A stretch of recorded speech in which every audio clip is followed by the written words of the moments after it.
cambiando vidas, donde la doctora Fabiana Martínez Cano te espera con todo su equipo en Doctor Pedro Pepeña, casi José López. Por mi parte, muchas gracias y nos encontramos el próximo domingo para un nuevo gran debate.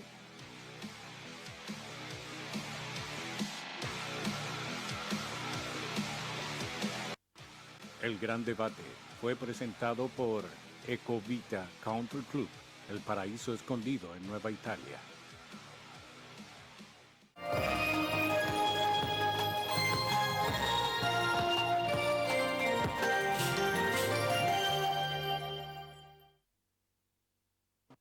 Este programa es auspiciado por Bull, naturalmente nuestra.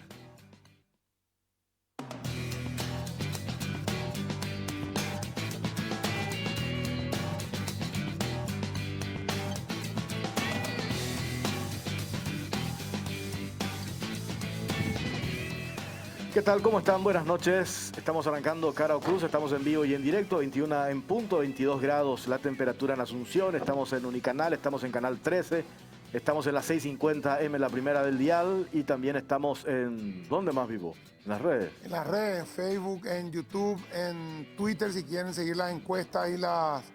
Salvo que sea eso como llama troll que entra Como el domingo pasado. Sí, le esperamos los 1500 el domingo pasado otra vez. No sé qué vamos a preguntar hoy, pero... ¿Cómo estás, Pipo? ¿Bien? Bien, acá mirando un poco las nuevas medidas, que dentro de todo yo no estoy muy en desacuerdo, pero lastimosamente uno le ve al viceministro, no el que está acá, el otro viceministro de joda y como que pierde un poco autoridad la cuestión donde se plantea ese tipo de cosas. Qué increíble. A mí, le digo a mis amigos, ya tengo los videos por todos lados, están compartiendo en redes sociales, eso vamos a mostrar enseguida y vamos a hablar sobre esto que para mí es un escándalo porque estamos hablando de la segunda máxima autoridad sanitaria de nuestro país, que es uno de los viceministros, Juan Carlos Portillo. Hoy al mediodía, en un evento social, me dicen que el cumpleaños de la amiga, de la novia, y vemos que ahí no se ha respetado absolutamente nada. Lo que anoche nomás él posteaba en sus redes sociales, pidiendo el distanciamiento social, el uso de tapabocas, el lavado de manos. Ahí está. Usa mascarilla, lavate las manos, mantener distancia, nos cuidamos entre todos, no bajes la guardia, dice Juan Carlos Portillo, viceministro de Salud. Hoy mediodía, estas imágenes que estamos viendo ahora. Claudia, ¿cómo estás, Claudia? Le saludamos también a Claudia. ¿Qué tal, Jorge? Muy bien. ¿Qué tal, Pipo? Un saludo también a todos los televidentes y oyentes de Radio 1. Y una pena, realmente un golpe para la ciudadanía ver estas imágenes. Cuando se habla de una cuarentena social, no es un núcleo familiar, no es un núcleo laboral tampoco. Y ahí vemos a los invitados, también están los cantantes, también se vio a un DJ. Así que mucha gente en este Ese no es tu festejo. núcleo, ¿verdad? Ese no es el núcleo que nos piden todos los días, que debemos respetar y que ahí la ciudadanía... no hubo hisopado antes, ahí no hubo lavado de mano al entrar, segundo, supongo que no, ¿verdad? Creo que en un cumpleaños allí lavado de mano al entrar, están todos encimados, todo uno arriba del otro, gritando, cantando, y encima filman y suben a las redes, puta madre. El viernes, decía Julio Mazzoleni, por goleada en el ámbito social se están dando los contagios. Ahí, en este tipo de actividades. En este tipo de actividades. En este tipo precisamente de actividades. Y no en los bares y restaurantes. No, claro. No, justamente en los lugares donde más controlado está, que son los bares y restaurantes. Y tampoco en los lugares de trabajo. Estoy repitiendo esto que hacía referencia, Claudia, lo que dijo el ministro Mazzoleni. Sí, el viernes. El punto principal de contagio hoy es esto, actividades sociales, ¿verdad? Y acá, ¿cómo es que me decías, Pipo? ¿Por qué indigna esto? No porque no le queramos nosotros a Portillo, ¿verdad? Indigna porque estamos hablando, reitero esto que dije al inicio, de después de Mazzoleni, hoy máxima autoridad sanitaria en nuestro país, ya están los dos viceministros. Uno de ellos está acá, Julio Rolón, con quien vamos a hablar enseguida. Pero el otro es este señor a quien le acabamos de ver en estas imágenes, que esto está viralizado por todas partes. A mí me pasaron en todos los grupos Y la además hay indignación de la fotos, gente hay es un millón tremenda. de cosas más, Pero, y justo en el día hoy, a partir del mediodía en que empieza a regir la cuarentena social, cuando se supone que a partir de ahora, si las autoridades nos dan estas señales, estas imágenes, ¿cómo va a reaccionar la ciudadanía? ¿Cómo se va a comportar la gente después? Ese es el tenor de los comentarios. Cuando recibimos esto en nuestras redes sociales, lo primero que dice, este no es el viceministro de Salud. Si ni el viceministro de Salud respeta lo que él anoche nomás estaba posteando en sus redes sociales, lo del distanciamiento, lo del uso de las mascarillas y lavado de manos, y le vemos a él en una actividad social. Por supuesto, nadie puede tener la novia que él quiera, pero ahí no había lo que ellos vienen insistiéndonos en el respeto del núcleo. Ahí habían músicos, ahí habían mozos, ahí habían personas que no forman evidentemente parte del núcleo, como se dice. Entonces esto, pero por supuesto es un escándalo y con justa razón la indignación ciudadana. La indignación de la gente es válida. Yo creo que este Hubo señor ya tiene que... casos en este señor tiene Escocia, que Nueva renunciar, tipo. Zelanda, en otros países donde por estas mismas cosas fueron saliendo autoridades, ¿verdad? Justamente tuvieron que renunciar porque es el ejemplo que lastimosamente cuando una autoridad tiene que dar. Por ahí uno no quiere ser Yo siempre digo, nosotros desde que se inventó el celular con cámara, ni siquiera los periodistas podemos ni hacer pipí en la calle. Porque imaginen los diputados, las autoridades tampoco. O sea, hay cosas que ya no podemos hacer que antes hacíamos caña y jape. Y hoy está esta cosa, te filma y hicimos otra vez, eso tan tabú que tu amigo mismo sube en el video y poner en la red ya es hasta ofensivo, ¿verdad? Entonces, yo creo que se impone acá no sé, tiene que explicar y yo creo que tiene que pasar al costado, ¿verdad? Mi opinión por lo menos Sobre es que... todo cuando nos están pidiendo, y con justa razón, vemos los índices, vemos el número de fallecidos, vemos el número de contagios.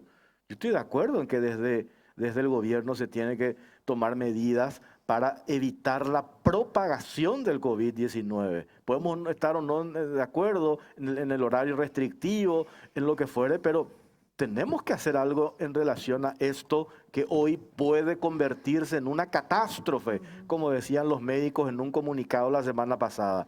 Pero el ejemplo de las autoridades, estamos hablando del viceministro de Salud, justo el día en que arranca la cuarentena social, en donde estamos en el peor momento. Donde estamos atacando esto. No, claro, ¿Qué donde tipo nos hablan de de que hemos llegado al pico. ¿Y qué tipo de mensaje y qué demostración de empatía para el gremio médico, verdad? Con este tipo de festejos, cuando ellos están reclamando insumos médicos, equipos de bioseguridad, cuando días atrás Carlos Pallarolas, el doctor, el neumólogo, decía que no hay nada que festejar, ¿qué vamos a estar haciendo este tipo de festejos cuando aumenta la cantidad de fallecidos de forma diaria? Bueno, Julio Rolón, viceministro de Salud, ¿cómo estás? ¿Qué tal, Jorge, Pipo, Claudia, diputada? Buenas noches. Gracias por recibirme de esta manera. ¿Cómo te sentías al ver Y- esto? Debe ser difícil, supongo yo, juzgarle a un colega, a un compañero de trabajo, pero, doctor, esto es indignante. No sé qué opinas vos, si nosotros nomás estamos así como que muy enfurecidos por una cuestión de que este señor Portillo está haciendo totalmente lo contrario a lo que ustedes, las autoridades sanitarias, están instando y están pidiendo a la ciudadanía. Bueno, yo no voy a hacer un juicio de valor personal, pero sí voy a hablar de una conducta que tenemos que mantener nosotros quienes todos los días pregonamos cierto tipo de recomendaciones y conducta de la gente. Entonces, evidentemente, este contrasentido, claro que en un ambiente crispado como en el que estamos viviendo actualmente, hasta parecería o es una falta de respeto, ¿verdad? Y la gente tiene todo el derecho de considerarlo así. Desde el punto de vista de nuestra conducta, hoy como autoridades sanitarias, nosotros tenemos que ser el ejemplo. Yo, honestamente, me estoy enterando ahora de todo esto, ¿verdad? No voy a opinar en relación con lo que es Juan Carlos Portillo. Seguramente esta noche vamos a reunirnos, a conversar por teléfono con el ministro, mañana bien temprano también. Y él dará sus explicaciones y tomará seguramente la decisión que él crea que es la más conveniente. Y también creo que el doctor Julio Mazzoleni va a conversar con él porque realmente es una situación mínimamente incómoda para nosotros porque nosotros venimos todos los días no exigiendo, pero recomendando que la ciudadanía guarde cierto comportamiento, porque decimos que en tal o cual ámbito los niveles de contagiosidad son superiores. Y bueno, este es el contrasentido que a veces debilita un poco el discurso, ¿verdad? Sacarlo a Portillo de acá. Suponte que no sea Portillo, sea Juan Pérez. Esto no se puede hacer, doctor. No, y así como te dije, independiente de quién sea, si la ciudadanía en general tiene que guardar cierto comportamiento, pero las autoridades sanitarias, que son las que recomiendan qué tipo de conductas debemos tener en este contexto actual, deben ser el ejemplo. O sea, de eso no hay duda. O sea, yo no puedo venir acá a decir, no, eso está bien, total, él es viceministro y yo, Julio Rolón, coordinador del Centro Operativo de Emergencia, le hice un protocolo para este cumpleaños. No, definitivamente no. Las cosas hay que decir como son. Entonces, si nosotros queremos que la gente nos respete, tenemos que ser el ejemplo. Tenemos a mano, Claudia, y poder leer Sí. el reporte que acaba de compartirse en las redes sociales del Ministerio de Salud. ¿Puedes llegar a leer eso, Claudia? Sí, el informe COVID-19 del 23 de agosto dice se procesaron 1.788 muestras, 259 positivos, 257 casos comunitarios y 2 del exterior, todos aislados. Se lamenta informar 13 fallecidos, sumando así ya 205 en el país, 291 internados, 69 en unidades de terapia intensiva, 220 recuperados, sumando 7.417 y total de confirmados 13.233. Estos números, doctor, viceministro, Sequera decía la semana antepasada, vamos a tener un promedio de 15 por día. Yo creo que se está cumpliendo, se está dando, promediando, digamos, ¿verdad? 16, 13, 11, 10, el promedio 15. Hoy ya llegamos al pico, que una vez dijiste, ¿por qué tanto insistimos con el pico? Pero no porque con una cuestión de insistencia, sino para saber, esto llega de acá ya tenemos que bajar o esto tiende todavía a aumentar, a subir. El principal indicador es el número de pacientes internados. ¿Por qué? Porque eso refleja, digamos, la gravedad en el contexto general. Obviamente que el número de casos infectados es importante y lo que nosotros tenemos que tratar de mantener es un promedio que no pase ni en un 10, 20 y 30% de lo que estamos viendo ahora en los hospitales y sobre todo en las unidades de terapia intensiva. Porque puede ser que nosotros aumentemos en el número de infectados y veamos que los casos son numerosos, pero puede ser que resulte que los casos de infección activa sean en una población que no tiene comorbilidad. Al principio nosotros veíamos una baja tasa de mortalidad porque aparentemente las personas con comorbilidad no se veían afectadas, pero acá cuando se disparó todo, empezamos a ver la realidad. Entonces, hoy nadie puede decir, a partir de ahora vamos a empezar a bajar. Lo que sí tenemos que decir es que tenemos que evitar que esto siga en aumento. Y la única forma, con las medidas sanitarias que recomendamos todos los días, y a la par, por supuesto, seguir fortaleciendo el sistema de salud. Esos 69 casos en terapia son solamente COVID. Quiere decir que las terapias están bastante al tope con el resto de los otros pacientes. Y de hecho, la tasa de ocupación actual es alrededor del 75%. De ese porcentaje, este número representaría todavía un porcentaje bajo en términos de pacientes con COVID-19. Pero nosotros ahora ya no discriminamos camas para COVID y camas para el resto, por decirlo así de una forma.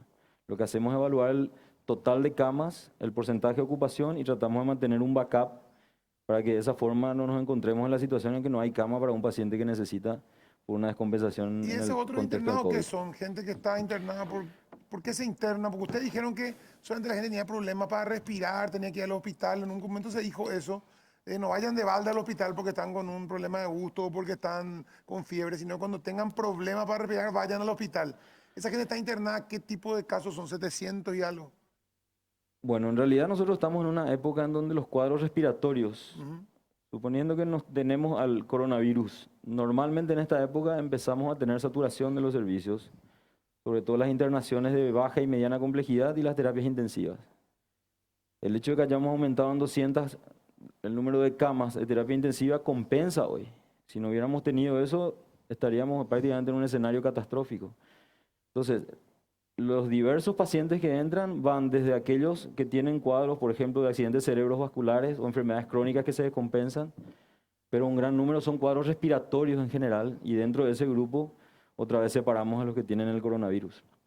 Pero lo que estamos viendo es simplemente el conjunto de pacientes que representa a toda la población que requiere terapia intensiva.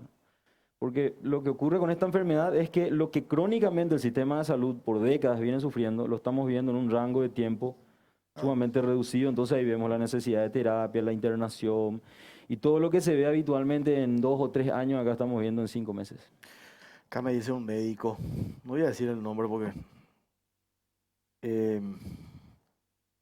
esto que ustedes están diciendo, doctor, las autoridades sanitarias, al ver estas imágenes, perdón que insista en esto, perdón que insista, pero la indignación es tremenda.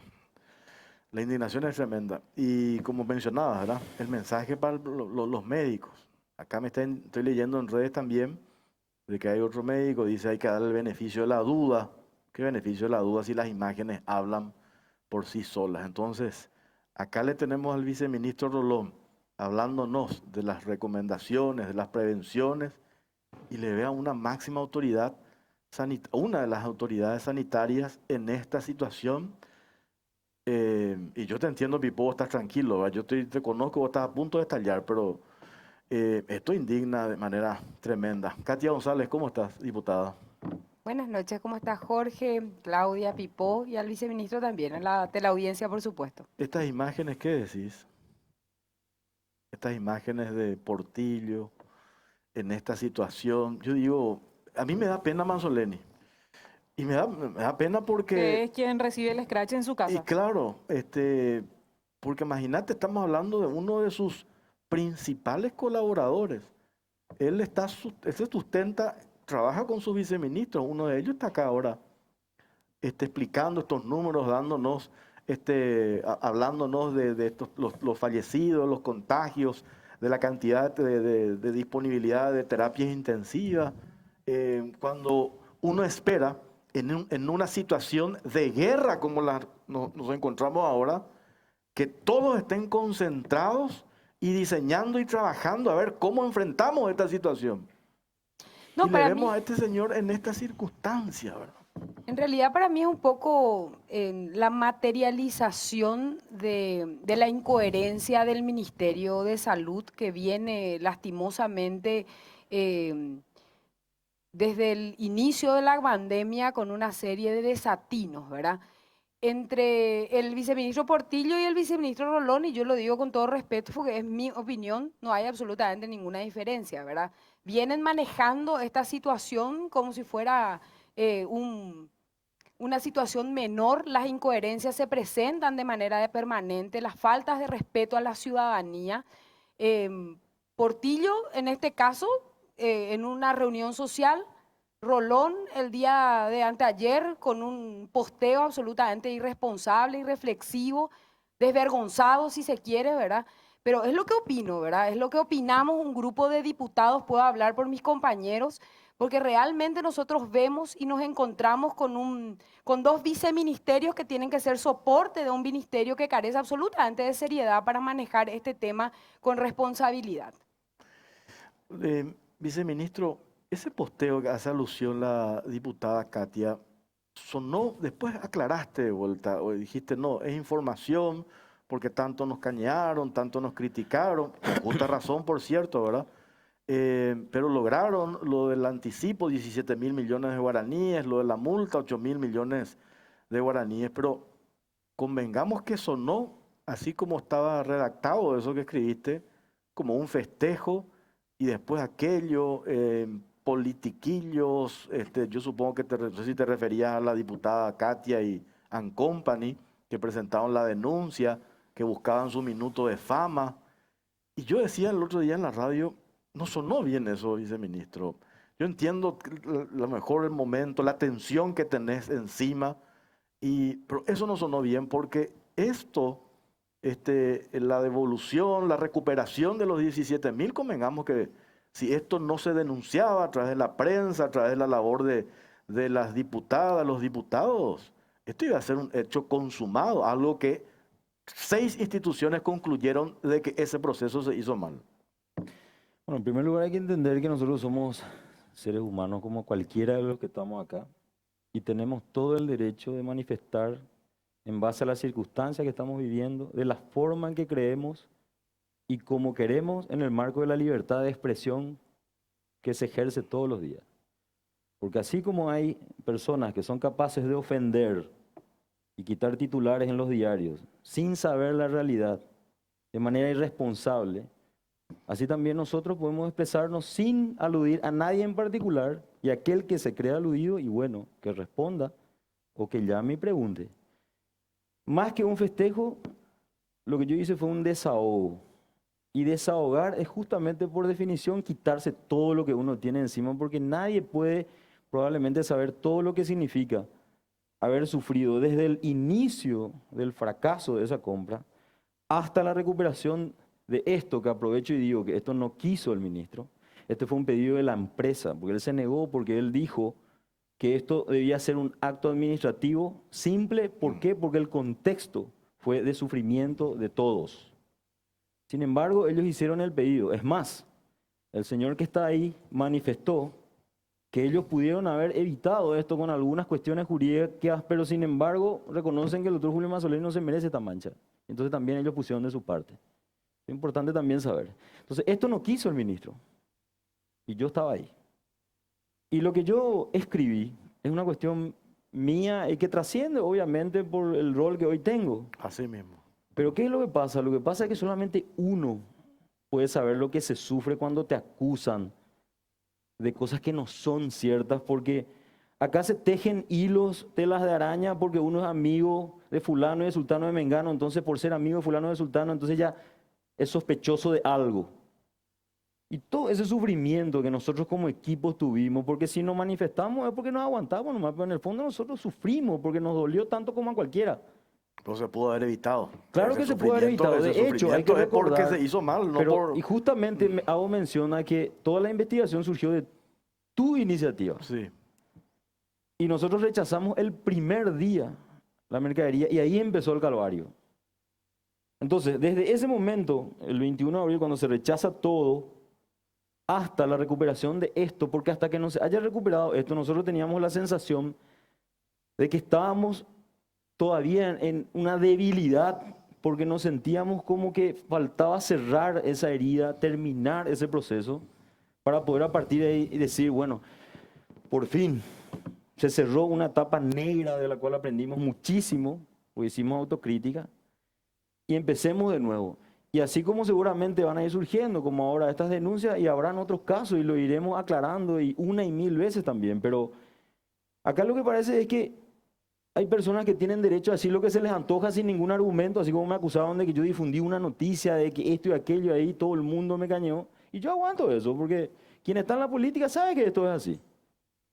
Y por otro lado, cuando nosotros emitimos opiniones como parte del desahogo al cual yo, digamos, acudo como una forma de expresarme, porque no tengo otra, o sea, yo no voy a pedir un espacio para salir a mandarle a todos donde sea. Yo simplemente hago lo que en ese momento me parece a mí y lo que, sinceramente, mis ganas de desahogarme me dicen que hagan, pero no tengo yo la intención de absolutamente nada más que de expresar eso.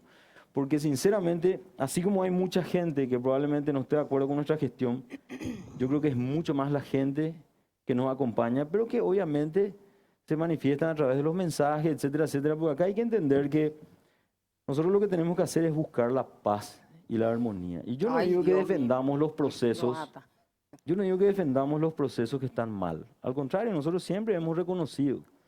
Pero a partir de ahí empezar a inventar cosas y querer instalar. Y por ejemplo, decir que empezamos en esta pandemia sin hacer absolutamente nada.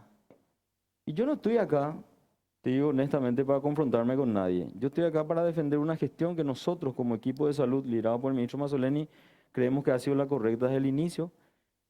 Y eso lo dicen los números. ¿Por qué decir varias veces lo que se inventó? De todo esto, ¿qué se inventó? No, pero se inventa en relación con las valoraciones personales. No. Lo objetivo está, tu investigación puso en evidencia situaciones bien claras que permitieron que ocurra todo esto y que termine como terminó.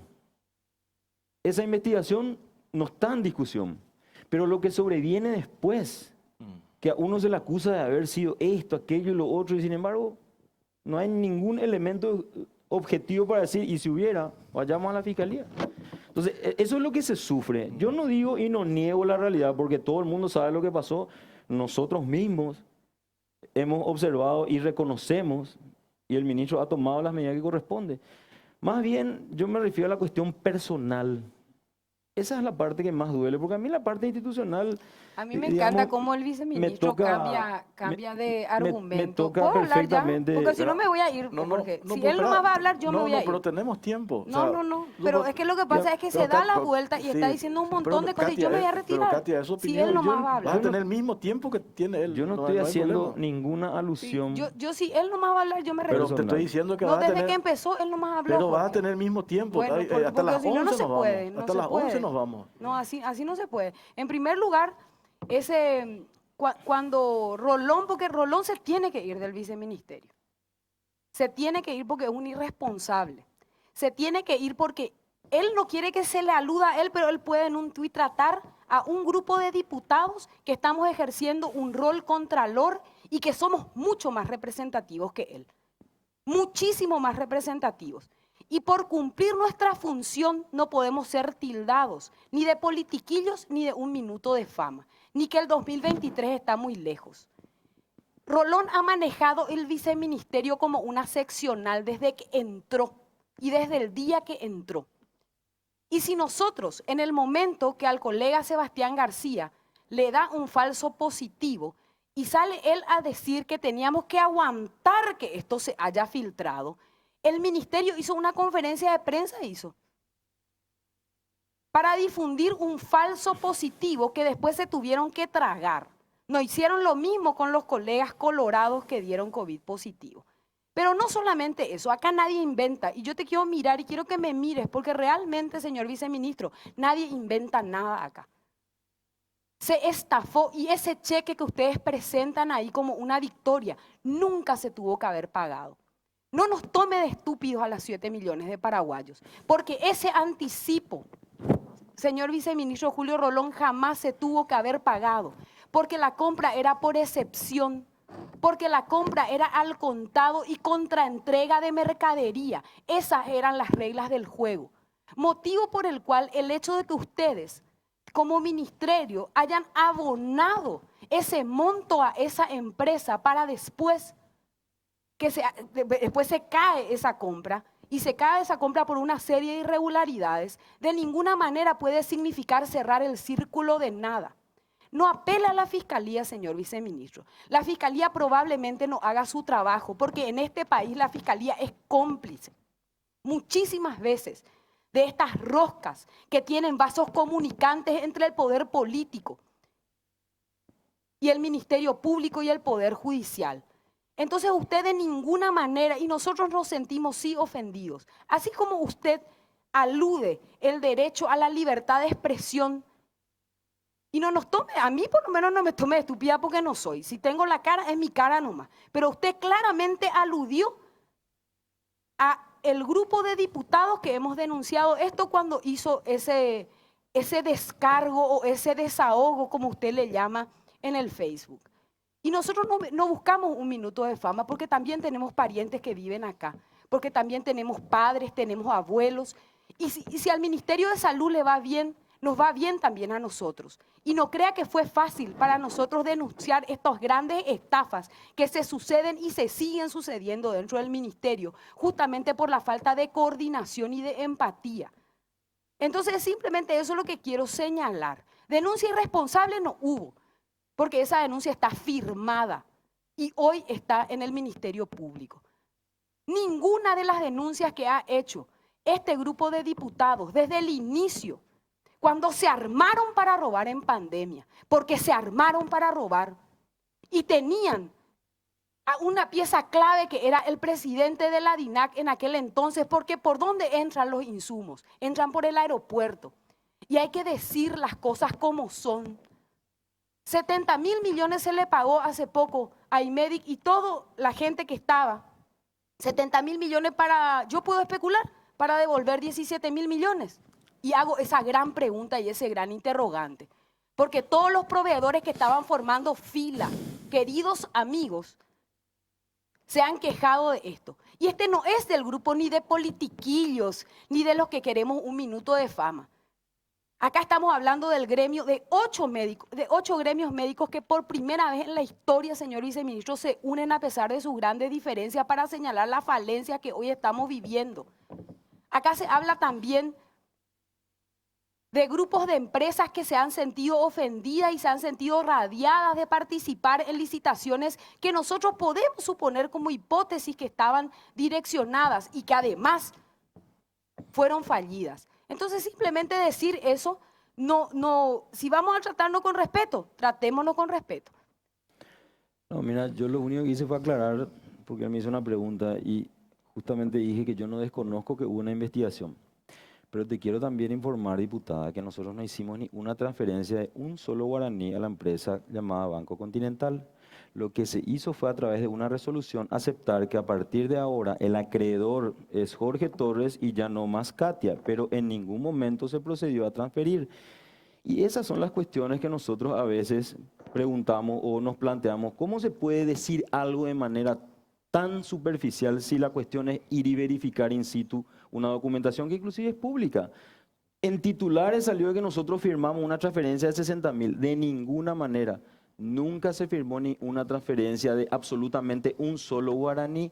Solamente lo que se hizo fue firmar una resolución aceptando que la empresa IMEDIC y Eurotec transfieran sus deudas. Por lo tanto, el nuevo acreedor para el ministerio ahora es el Banco Continental, que formará fila. Tengo una noticia para último cobrar, momento. Una noticia de último momento, por favor. Aclarándonos más eso. Sí, sí, vamos a seguir hablando sobre esto, porque esta noticia es de último momento. Esto acaba de postear el ministro de Salud, Julio Mazzoleni. Acabo de aceptar la renuncia del doctor Juan Carlos Portillo al cargo de viceministro.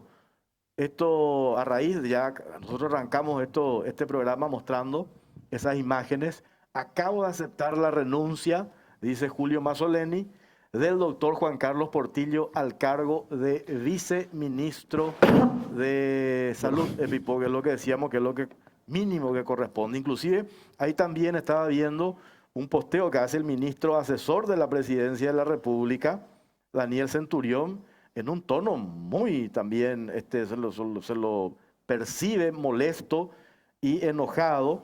Por eso él postea esto que estoy leyendo acá. Dice: el presidente todos los días sin pausas trabaja 24/7 por nuestro pueblo. Me consta su compromiso y patriotismo. Los errores cometidos por cualquier funcionario, sea quien sea, sean dolosas o culposas, son de absolutas responsabilidades personales. Asuman sus responsabilidades, carajo, dice el ministro asesor de la Presidencia de la República, ministro asesor político Dani Centurión. Bueno. Es lo mínimo que... Le hubiera destituido. Le quiero volver a preguntar porque a mí no me quedó claro lo que explicó recién el viceministro respecto a los 60.000 millones que dice Katia, porque es un tema que se instaló esta semana y vale la pena aclarar cómo es, porque la información que nosotros tenemos es que se le pagó deuda atrasada a IMEDIC y a Eurotec. Deuda atrasada, se le había pagado, efectivamente, se le había transferido el dinero a ellos, deudas atrasadas que tenían, y por eso habían saltado otros proveedores que tienen deudas más antiguas, reclamando por qué se le paga a ellos y encima otra a ellos. Una solicitud. Yo creo que lo que pasó fue lo siguiente: se publicó algo que fue un error y a partir de esa publicación reaccionó el gremio. Cuando ellos se acercaron en una reunión con el ministro, le aclaramos y le mostramos el documento.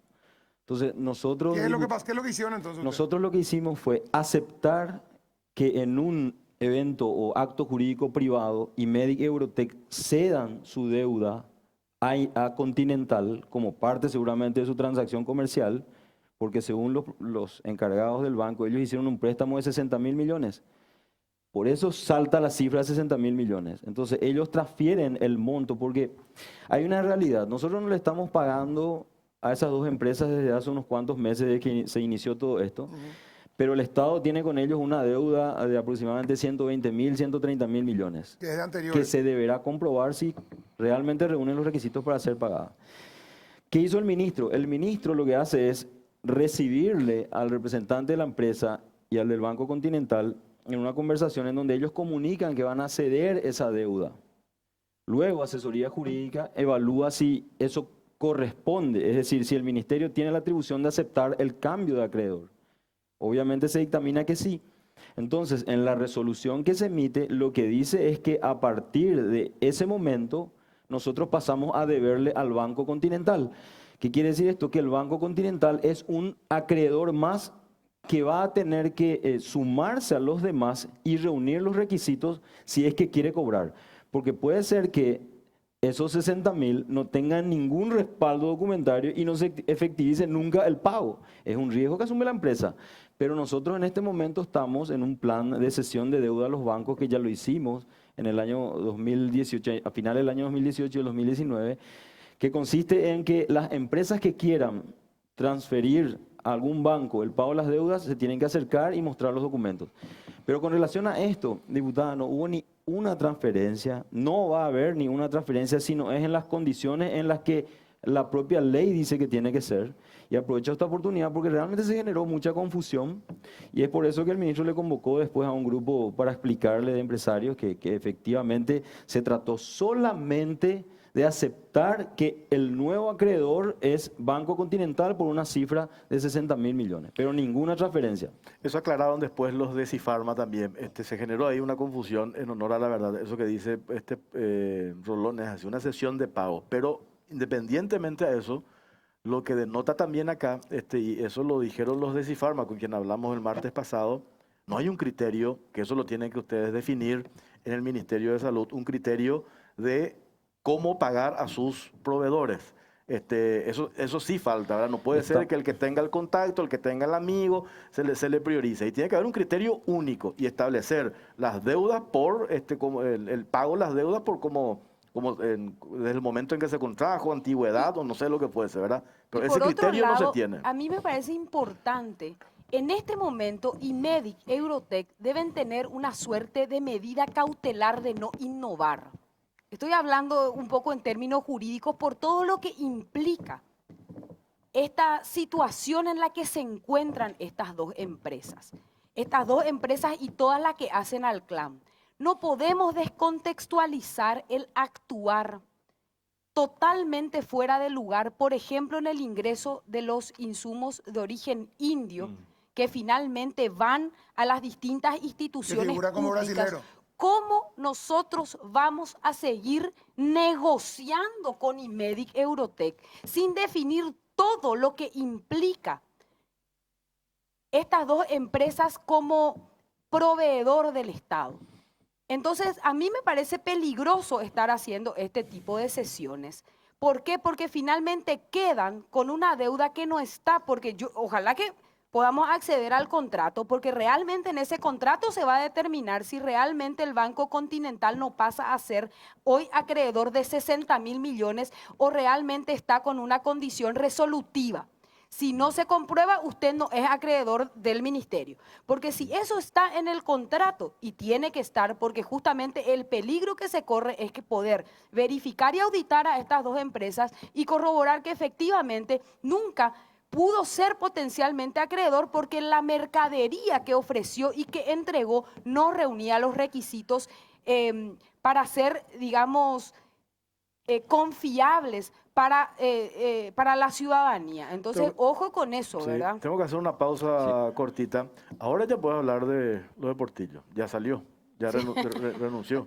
No, quiero nomás decir que es un detalle importante ese, y sobre el punto quiero decir también que nosotros no procedimos a la revisión de ese monto en relación con los documentos. O sea, puede ser que esos 60.000 no existan también, así como dice la diputada.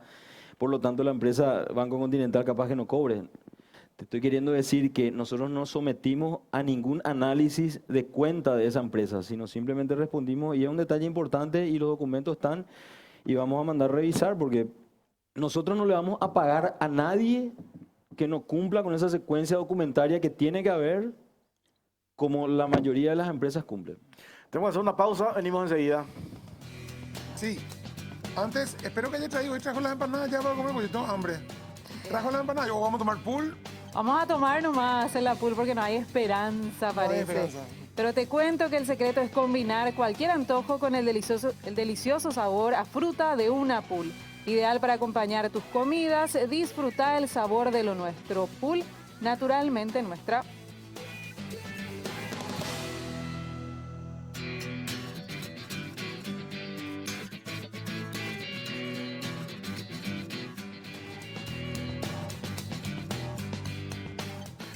Bueno, seguimos en Cara o Cruz, estamos en vivo y en directo. Disculpame, viceministro, ¿te acercaste a hablar en el corte con la diputada? ¿Ustedes limaron asperezas? No, yo le pido disculpas públicamente. Yo creo que este es el momento en donde tenemos que cometer errores y aceptar y tratar de no cometer más. Y en honor a la paz que nosotros que estamos en roles más significativos, entre comillas, tenemos que transmitir esa armonía. Entonces yo públicamente en tu nombre te pido disculpas y a todo el equipo que habitualmente está trabajando y tratando de defender los intereses del país como muchas personas. Y en honor a las personas justamente que todos los días reciben el mensaje de que pórtense bien, de que quédense en la casa, nosotros tenemos que ser el ejemplo en todos los aspectos, ¿verdad? Entonces yo creo que simplemente es un reconocimiento de que uno puede cometer errores. Y reitero las disculpas. ¿Aceptás Pero por supuesto, las disculpas? creo que es un momento en donde realmente tenemos que pensar en un norte y en una visión país. Este es el momento en donde el poder político con el poder sanitario y el poder económico en una crisis necesita una convergencia. Necesita un diálogo, pero un diálogo sincero, un diálogo de aporte, un diálogo de construcción. Hoy en otro canal estaba diciendo el señor ministro de Salud, no basta solo la crítica, sino la propuesta. Y realmente nosotros nos sentimos desde este tercer espacio, por decirlo de alguna manera, absolutamente desplazados. Yo he escrito 8 cartas al señor Mario Abdo Benítez en una compilación epistolar en donde justamente dejamos constancia de una serie de propuestas que van desde lo que debemos pensar y soñar en cuanto al sistema sanitario, unificar un sistema único de salud, pensar en separar lo previsional de lo sanitario, ver cuál es el modelo de financiamiento que nos espera a corto plazo en el 2021, vamos a seguir retaseando recursos al ministerio o vamos realmente a abordar un tema de manera integral. Las propuestas están, jamás el presidente de la República ha contestado una sola carta. Y es un poco comunicación para tu programa. Nosotros vamos a compendiar esas cartas y vamos a lanzar un libro. Un libro en donde realmente hay un pensamiento político y hay ideas, tanto en lo sanitario como en lo económico, como en lo educativo. Y esa comunicación nunca se dio.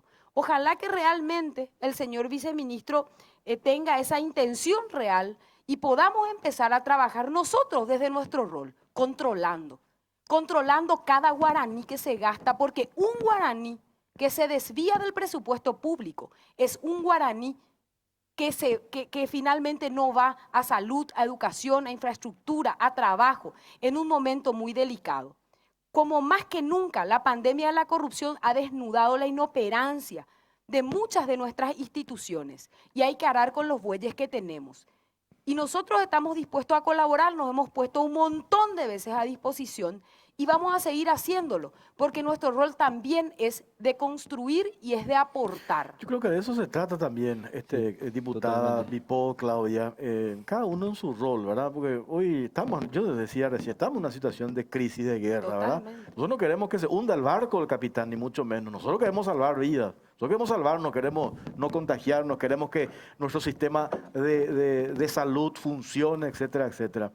Pero también de parte de ustedes que hoy están en un cargo tan importante que son autoridades, necesitamos que esto acá ya se fue Portillo, ¿verdad? Por un error que yo no sé si él reconoció, le llamó a Mazzoleni y le dijo, voy a presentar mi renuncia, pero de eso lo que le pedimos a ustedes, la responsabilidad. Hoy saltó la denuncia que vi que también firmaste vos, diputada, con otros colegas tuyos, lo de los respiradores pulmonares. En base a un informe de Contraloría General de la República, es cierto, Mazzoleni dice, compramos en abril en una situación de incertidumbre, en ese momento no había, él da una explicación, pero los números asustan, ¿verdad? 8.000 millones, un poco más, millones de guaraníes se pagó, cuando que en realidad parece que eso costó 2.000 millones de guaraníes. Habla de una supuesta sobrefacturación. Y estamos en eso, la prensa denuncia, acompañan los diputados, ustedes tienen que aclarar, viceministro. No, así mismo. No, de hecho, nosotros tenemos la predisposición de trabajar con todos. Es más, yo quiero aprovechar ahora y comprometerle al grupo de la diputada para trabajar sobre la consolidación de los servicios de un hospital, que es el Hospital Municipal Pediátrico de la Ciudad de Encarnación, que hoy está en una situación de trabajo conjunto con el IPS, el Ministerio y la Municipalidad, y que veníamos con el intendente trabajando durante varias semanas para llegar a consolidar una manera de empezar a unificar la salud en esa región.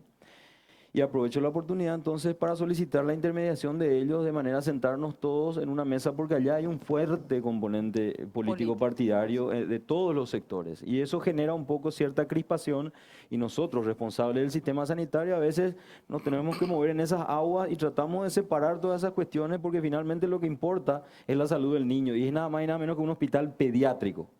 Por lo tanto, ese sería un buen ejemplo y una buena oportunidad para trabajar todos juntos, porque en realidad a veces nosotros cuando estamos reunidos, y lo digo de manera sincera con el ministro, decimos, ¿por qué no vienen y no trabajamos juntos? ¿Por qué no nos vamos y vemos los papeles todos juntos y solucionamos los problemas? Este tema de las compras, en el histórico, nosotros vemos que en diciembre del 2019 compramos por 169 millones de guaraníes, en marzo compramos por 168 y un poquito más, en abril vienen los 261, en julio compramos por 244, 56 respiradores, y prácticamente el 80% a esa empresa, porque es la única que tenía capacidad de tener esos respiradores, y aparte son de unas marcas buenísimas. Y vamos a revisar a partir de esta denuncia. De hecho, nosotros habíamos recibido en junio el informe de la Contraloría con las observaciones para responder, y hemos respondido a todas el 7 de julio. Y el informe final sale ahora, y esto que motiva la denuncia del grupo de diputados, obviamente que va a ser investigado por nosotros, pero hay que decir también que es un contrato que ya se cumplió en el 100%, y los respiradores están distribuidos por todos los hospitales que son de altísima gama. Y no es por defender el proceso, sino simplemente para decir, nosotros no queremos comprar las maquinitas chinas, con el perdón, pero lastimosamente estas máquinas son americanas. Y recuerdo justamente en el histórico que los Estados Unidos, y esto está registrado, es información oficial, compró en marzo 8.000 de estos respiradores a la misma empresa por $10.000 a cada uno, pero 8.000 unidades. Y en abril, por 22.000 de estas unidades, pagó 18.500. O sea, evidentemente en ese momento mundialmente hubo algo. Y bueno, las empresas son las que fijan los precios. Nosotros a veces no conocemos los procesos internos de las empresas. Vimos también que se publicó lo que es el pago aduanero, y tenés acá en la otra columna el pago, y vos decías, la gran 5.000 millones. Y te preguntás, ¿y por qué vendieron tan caro? ¿Por qué no lo vendieron un poco más barato? De hecho, te cuento y les cuento que en una compra de 50 nuevos respiradores, nosotros logramos bajar los costos, porque la oferta era casi 300 millones. Entonces le dijimos, che, espera, te vamos a comprar 50, o sea, obviamente esperando que otras empresas tengan de la misma calidad, y bueno, y finalmente ofertó por 244. Quiere decir que las empresas también tienen los márgenes, y yo apelo entonces hoy, ya que estamos todos en una circunstancia especial, que las empresas reduzcan su rentabilidad en pos de que tengamos un sistema sanitario totalmente equipado. Es decir, tenemos la secuencia final, que es de haber pagado en diciembre 169, en marzo 168, en abril 260, y ahora pagamos 244, y ahora vamos a comprar más porque los precios también están bajando. Pero no estoy diciendo esto para justificar nada, estoy dando una información objetiva que tenemos nosotros registrada. Obviamente que la denuncia que se corresponde con las observaciones de Contraloría van a ser tenidas en cuenta. De hecho, son los mismos vicios que vimos en la 36. Por ejemplo, se conforma el comité evaluador, ellos ya se van y verifican que esto sea pool, esto sea una copa, pero resulta ser que el documento todavía no quitamos. Y cosas así que son detalles administrativos. Y somos... Y hay otra cuestión subjetiva, ¿verdad? Que el jefe de gabinete es concuñado de uno de los dueños de la empresa que ganó la licitación, ¿verdad? Entonces, no, lo que pasa es que... No sé si eso sabes, ¿verdad? Entonces no, yo digo... Yo no sé, lo único que te puedo decir con relación a la CVE número 40, que es la que está hoy siendo investigada, es que en ese momento había 30 respiradores en el mercado de la marca que fue comprada, que es la Avea. Ninguna otra empresa tenía. pero uno no puede ir a comprarle directamente a esa empresa. Tiene que necesariamente llevar adelante el proceso que implica la difusión, la invitación a 4, 5, lo que sea. Y es importante también entender que fue antes de la instalación del equipo de Yucio en la evaluación de procesos, y en ese momento había un instructivo que la propia Contrataciones Públicas quitaba en su página que decía: vos tenías 4 días para evaluar, 5 para adjudicar, y como era de difusión posterior, 10 días para comunicar. Yo entiendo, y realmente al leer y no estar en el proceso a la Gran 7, el horario en que se publicó, el tiempo que se dio, uno pensaría, che, pero te cocinaron todo para llevarla acá, pero en realidad las otras empresas no protestaron. Nosotros, de hecho, ellos manifestaron que no tenían la posibilidad de traer, y todo eso hay que informar. Y finalmente uno cae en el tema de la comunicación, y bueno, ahí nosotros tenemos una autocrítica feroz. Katia, diputada, desde que empezó este equipo de Yucio, ¿ustedes vieron algún cambio en el sentido? Yo creo que veo que se lenteció todo más, que seguimos teniendo, yo no sé cuánto ejecutamos, doctor, de los 500 famosos. La gente lo que dice es, le dimos 500 millones y ejecutamos, ¿cuánto hasta hoy? Nosotros tenemos hoy 196 millones en ejecución, entendiendo que la ejecución como tal, y como definición dice compromiso, obligación y pago. Okay. La columna de pago depende del Ministerio de Hacienda. O sea, 300 no comprometí todavía. Y eso es lo que no entendemos. Yucio entró para agilizar, para controlar, ¿o qué? Porque ustedes vieron algún cambio realmente en eso.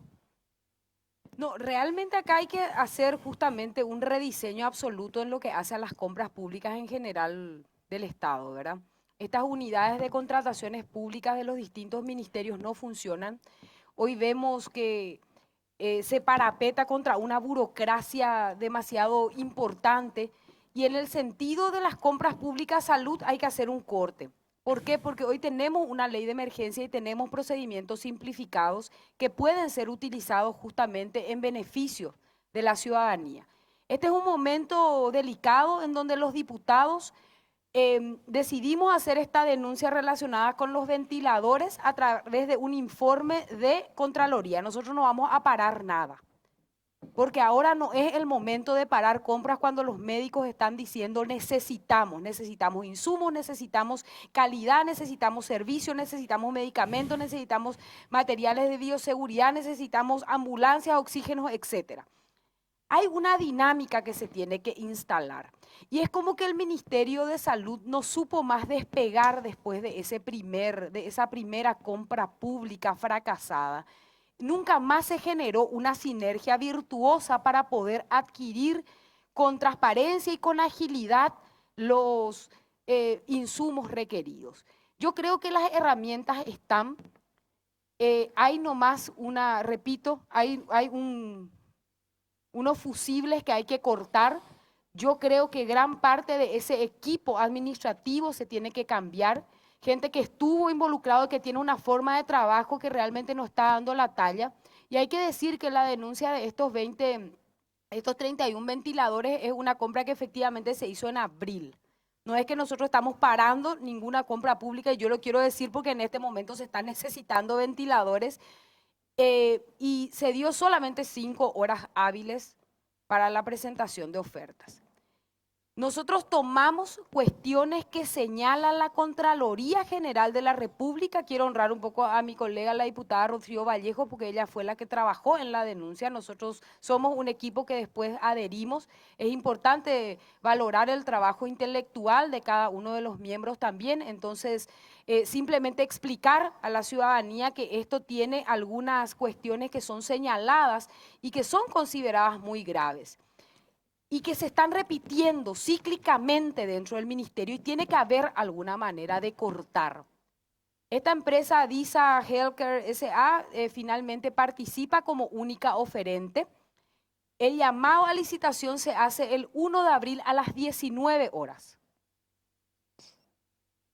Después viene toda la noche y se adjudica a las 12 del mediodía. Solamente 5 horas hábiles tuvieron para esta compra de urgencia, que finalmente no se entrega nuevamente inmediatamente después de la adjudicación. ¿Por qué? Porque Contraloría hace la verificación y ve que en fecha 28 de abril solamente estaban instalados 3 ventiladores. Hoy la tranquilidad de creer un poco en la palabra del viceministro de que estos 31 efectivamente están distribuidos. Eso se tiene que publicar, porque eso es transparencia activa. No simplemente dar números gruesos, estamos ejecutando 196 millones de dólares, sino decir, acá están 31 respiradores, están 5 en el hospital, no sé, en el INERAN, están 8 en el Itagua, y entonces ir mostrando. Hay experiencias fantásticas en el mundo entero de que esto se puede hacer inclusive en línea, viceministro. Si nos quitamos una foto y decimos acá está, esta es, acá se recibió, hay 5 acá instalados, hay 4 acá, hay 5 camas allá. ¿Por qué? El otro día también decía el ministro Mazzoleni que quería denuncias concretas. Y a mí me resultó, digamos, tan gravoso, tan pedante de su parte, el haber dicho queremos denuncias concretas cuando todo el día saltan las denuncias concretas. Cuando te llaman, porque nosotros también somos receptáculos de estas denuncias. Cuando te llama gente de Pedro Juan y te dice desde el 27 de julio no tenemos hisopado y en una ciudad de frontera nos está testeando, ¿acaso eso no es una denuncia concreta? Cuando la gente del hospital de clínica sale y dice necesitemos insumos para 24 horas, ¿acaso eso no es una denuncia concreta?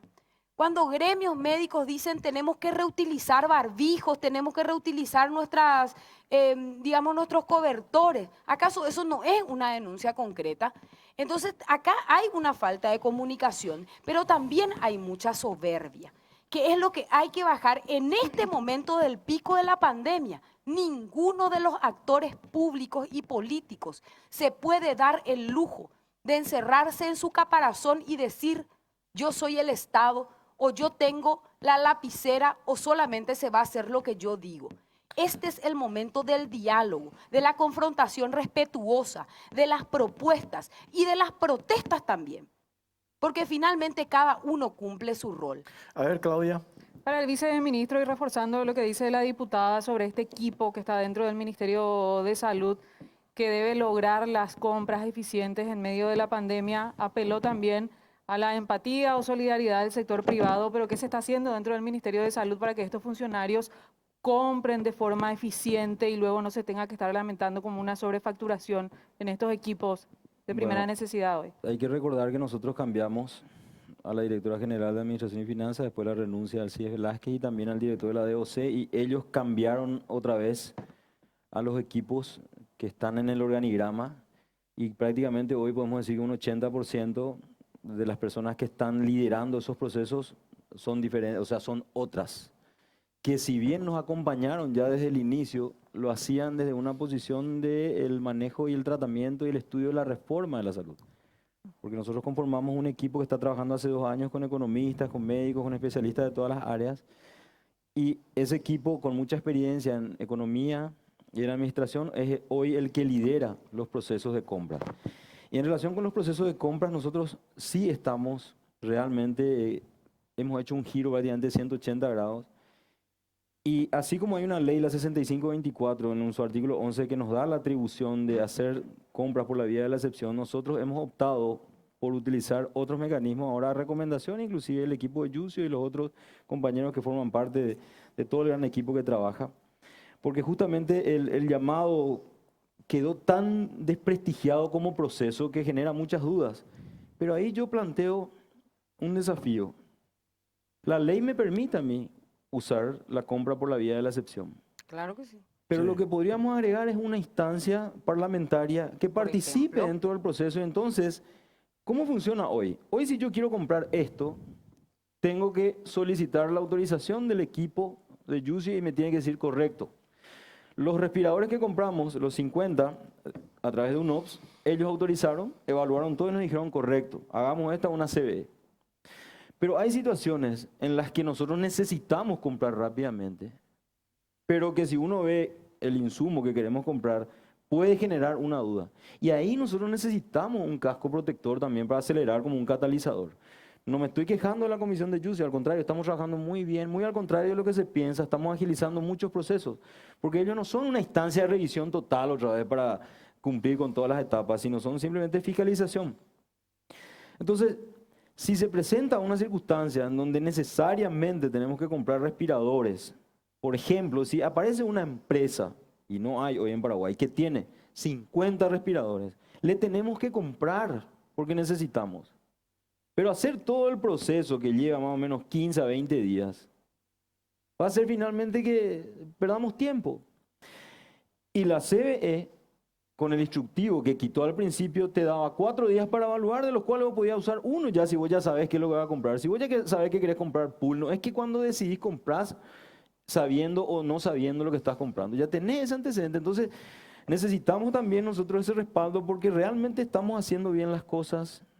Pero de igual manera yo creo que, como dicen todos, hay que comunicar y hay que transparentar. Y lo estamos haciendo. De hecho, vos entras en una página y se ve ahí los procesos. Hemos transmitido en directo también, a lo mejor no es suficiente en nuestra página, el momento en que se abren los sobres y se revisan las ofertas. O sea, estamos tratando de hacer muchas cosas para que la gente vea.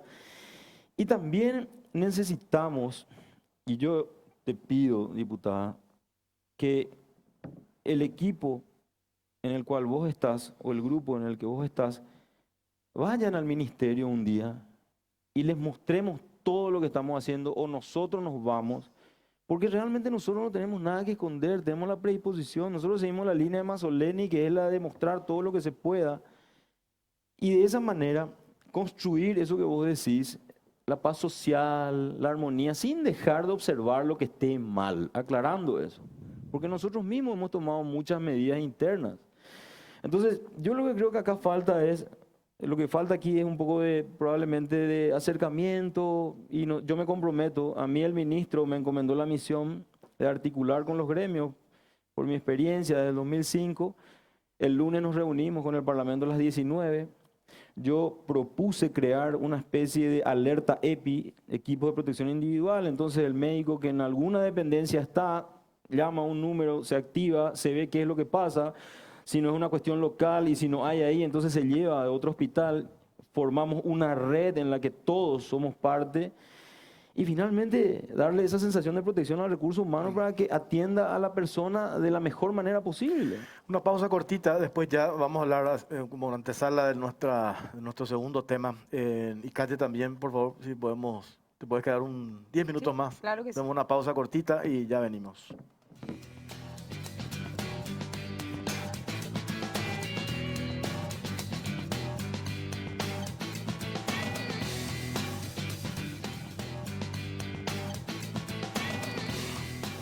Continuamos en Caro Cruz y vamos a ver los números de la encuesta que habilitamos en redes sociales que dice: ¿estás conforme con la labor que vienen realizando las autoridades sanitarias en esta pandemia? Sí, en un 52% y no 48%. Bueno, es importante el tema de los test, aclarar un poco también. Sí, yo quería entrar, Claudia, ese material que vos tenés sobre la cuarentena social.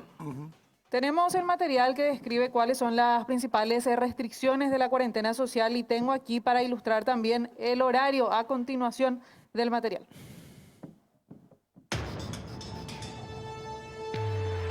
El Gobierno Nacional anunció la implementación de la cuarentena social para Asunción y el Departamento Central a fin de contener la cantidad de contagios y evitar el colapso del sistema de salud, ya que la ocupación de camas de terapia intensiva llega al 75%.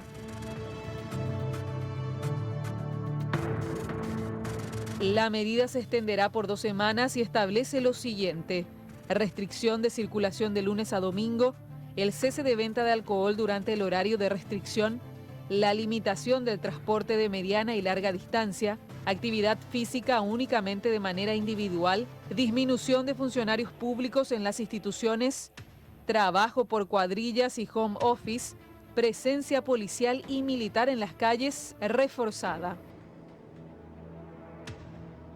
El ministro de Salud, Julio Mazzoleni, refirió que no existe retroceso de fase por el momento, pero que la medida será evaluada días antes de finalizar la cuarentena social. Recordó que el 80% de los casos corresponden a Asunción, Central y Alto Paraná y que los mismos se dan por la relajación en el ámbito social.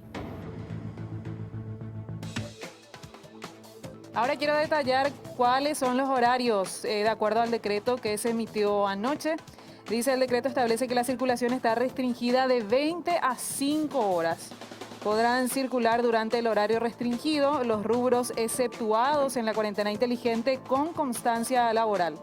Los restaurantes y locales gastronómicos mantienen sus horarios de funcionamiento hasta las 23 horas de domingo a jueves y hasta las 0 horas los viernes y sábados.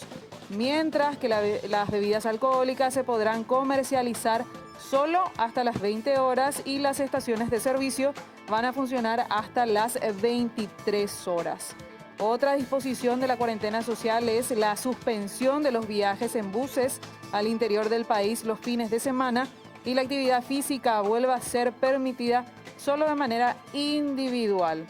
Este decreto presidencial también indica que las actividades culturales y sus ensayos se realizarán sin público presencial, mientras que las actividades de culto se realizarán con un máximo de 20 personas.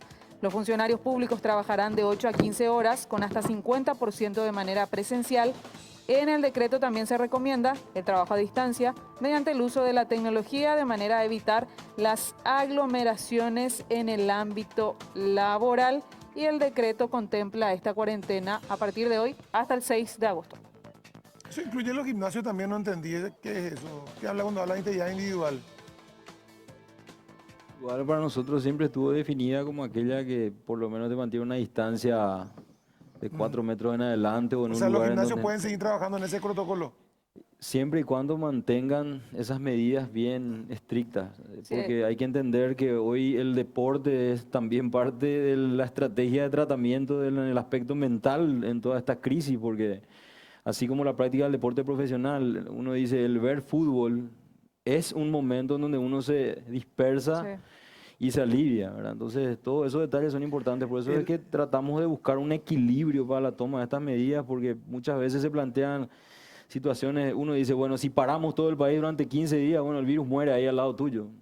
Pero la cuestión no es tomar nomás una decisión así en la cual uno no puede soslayar el aspecto económico. Y para nosotros siempre es demasiado importante tener en cuenta la situación económica en la que está el país. Eso no significa que alrededor de eso se centre la decisión, porque acá la principal decisión es sanitaria, categóricamente. Pero tratamos de buscar un equilibrio.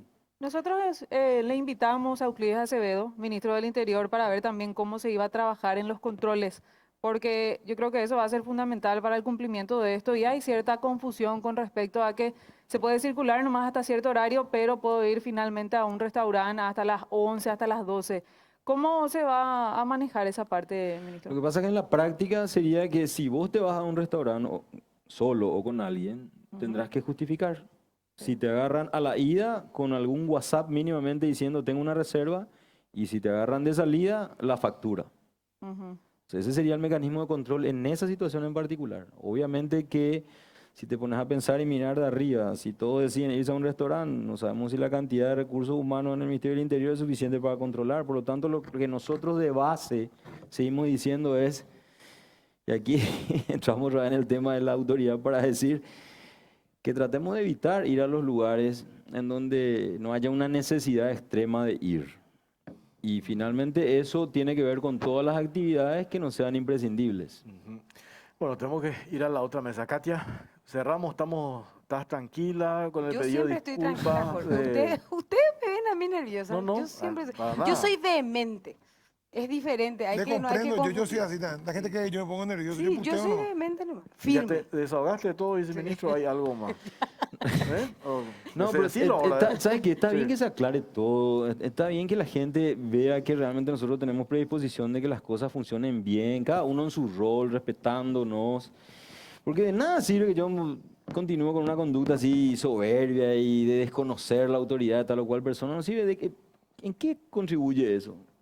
Yo pienso que ahora que uno tiene la capacidad de entender la situación, y yo siempre digo, el gesto de pedir disculpas y reconocer los errores es mucho más fuerte que el que vos puedas llegar a hacer algo que a lo mejor es trascendente o no. Entonces, lo que hoy necesitamos es justamente entender que el pueblo está sufriendo, todos estamos sufriendo, y necesitamos ser humildes en la gestión. Y señales siempre por parte de ustedes, ¿verdad? Cuando hablamos nomás el otro día del Ministerio de Salud, cuando se reconocen los errores, hay que actuar en consecuencia, ¿verdad? Porque si no, no sirve absolutamente nada. Si me equivoqué, pedí disculpas y hacemos lo mismo, ¿verdad? No sirve hay que mostrar, hay que ser y parecer ser. Así mismo. El tema finalmente no es pico y meseta. Esto es pico y entramos en una meseta. ¿Y cuándo empezaríamos a salir de esto? ¿Cuándo le podemos decir a la gente, che, en diciembre va a poder, no sé, en enero, en marzo? ¿Hay algún estimativo? No se puede. Sería irresponsable. Hay programas que vos metés la cantidad y te dibujan el pico en tal o cual fecha, pero ahora como estamos, nadie puede decir que en tal fecha vamos a empezar a bajar o vamos a entrar en la meseta. Otra preocupación para el viceministro, los sedantes. Ayer hablaba con Pallarola, justamente está la preocupación de las camas y después está la preocupación de mantener a esos pacientes con los sedantes y no hay, comentó, o hay escasez. Sí, lo que no había era midazolam y eso ya se está distribuyendo. Las empresas dijeron que se encarecieron los productos para la fabricación y hay toda una cadena ahí que lastimosamente no depende de nosotros, pero nosotros estamos haciendo hasta lo imposible para que nos falte y ahí volvemos al tema de las compras. Hay laboratorios que perdieron licitaciones pero que tienen en su stock. Entonces vos le decís al que ganó, ¿por qué no le compras? Y te dice el que ganó, yo no puedo comprar porque su sello no es el que yo puse que iba a dar. Entonces esas cosas es lo que nosotros tenemos que cambiar. Es decir, esta ley 2051 ni ninguna está preparada para una crisis en la que estamos y yo creo que este es el momento para que a nivel del Parlamento se modifique todo lo que haya que modificar y juntos controlemos y que se fortalezcan los mecanismos de control también. Viceministro, gracias. Vos seguís en el cargo, no hay problema contigo. Quiero nomás decir lo siguiente, viste que la diputada dijo que yo soy seccionalero y yo tengo que decir que soy seccionalero y con orgullo, porque la seccional es un lugar en donde uno practica la democracia. Pero puede ser seccionalero, pero de cuarta lo que no puede ser. Puede ser de primera. Justamente te adelantaste. Iba a decir que soy de los buenos seccionaleros, que somos la mayoría dentro del Partido Colorado. Bueno. ¿Reemplazo de Portillo? El salud no puede tener color. Rolón, por favor, por Dios. Yo estoy diciendo, eso es lo que nosotros estamos tratando de entender. Katia, es que soy un militante no podés ser militante, hoy tenés que ser paraguayo. En mi rol hoy yo no estoy militando. Y justamente ni siquiera... No se nota, ¿verdad? Pero bueno, prometí que iba a ser bueno. ¿Quién le reemplaza a Portillo? Esa va a ser una decisión que el ministro va a tomar. ¿Y quién es Julio Borba? Julio Borba hoy es el director general de la Dirección General de Desarrollo de Servicios y Redes de Salud. O sea, sería como el cuarto en nivel así. Siguiendo en ese orden, él asumiría, ¿verdad? O sea, siguiendo esa... Decís que el cuarto, ¿verdad? Mazzoleni, estaba Portillo, estabas vos, no sé qué el orden, y ya estaba Borba. El viceministerio es un cargo de confianza, por lo tanto, si el ministro confía en él y decide, va a ser un excelente viceministro. Gracias, diputada, muy amable. No, por favor. Pausa, a la vuelta hablamos con representantes del sector gastronómico, hotelero, de eventos. Pausa, venimos enseguida. ¿Ya venimos la empanada de Jorge o no? No pasa nada, Jorge, qué mal compañero. Bueno, pero te cuento que el secreto es combinar cualquier antojo con el delicioso sabor a fruta de una Pool. Ideal para acompañar tus comidas, disfruta el sabor de lo nuestro. Pool, naturalmente nuestra.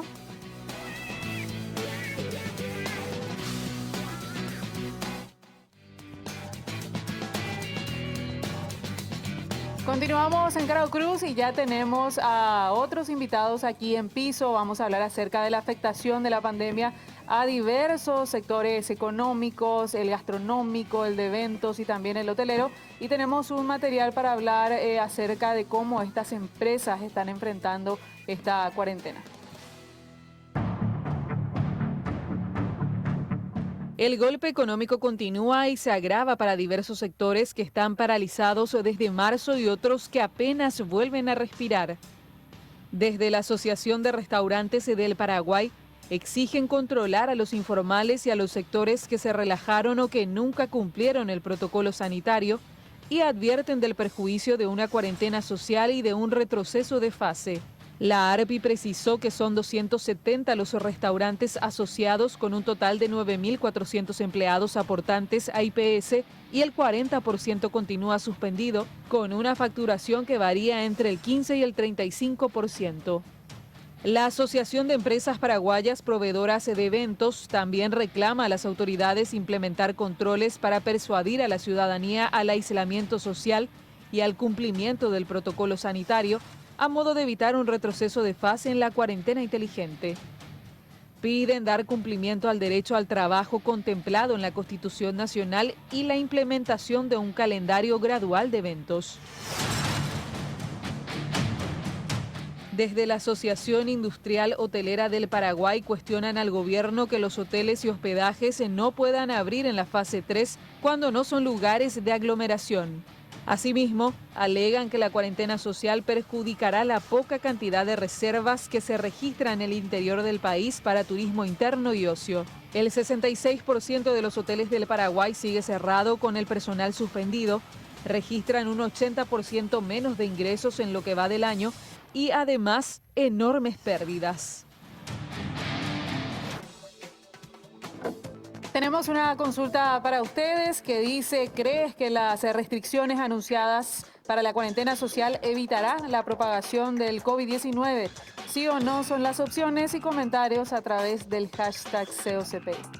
Bueno, Claudia, muchas gracias. Sonia Cáceres está con nosotros, Asociación de Empresas Paraguayas de Eventos. Sonia, ¿cómo estás? Buenas noches. Buenas noches, muchas gracias por la invitación una vez más. Bueno, ¿y ustedes cómo están con este anuncio de la cuarentena social?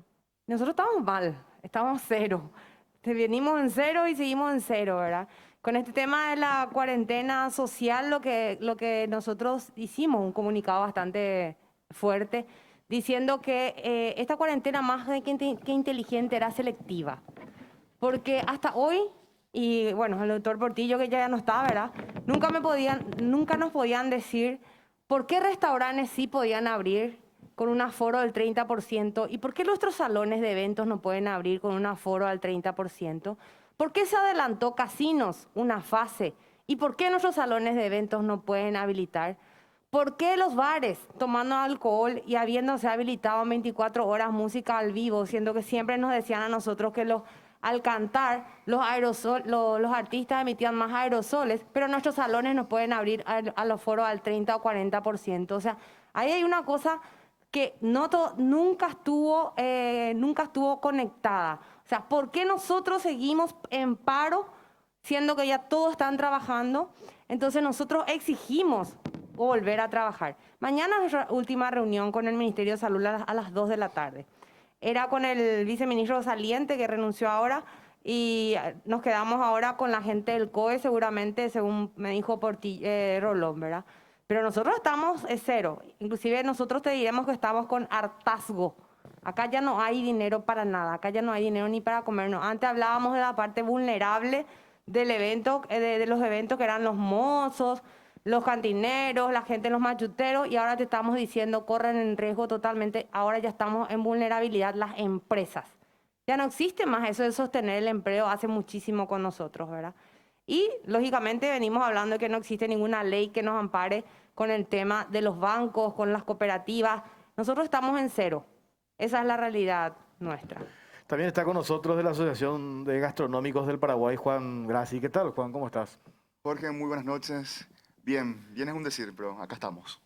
A mí esto que vos le preguntaste, Claudia, ¿verdad? Esta restricción hasta las 20 por los restaurantes hasta las 23, ¿cómo se entiende eso, verdad? Y realmente todo nace desde una falta de comunicación por parte de las autoridades del Ministerio de Salud, quienes nos sorprendieron la semana pasada con este anuncio de inicialmente a una cuarentena estricta para los fines de semana, que iba a ser aplicado para el día sábado y para el día domingo. Y que luego, después de unas reuniones que tuvimos con estas autoridades del Ministerio de Salud, como también con autoridades del Ministerio del Interior, Trabajo, Industria y otros, nosotros explicamos perfectamente bien de que era algo imposible.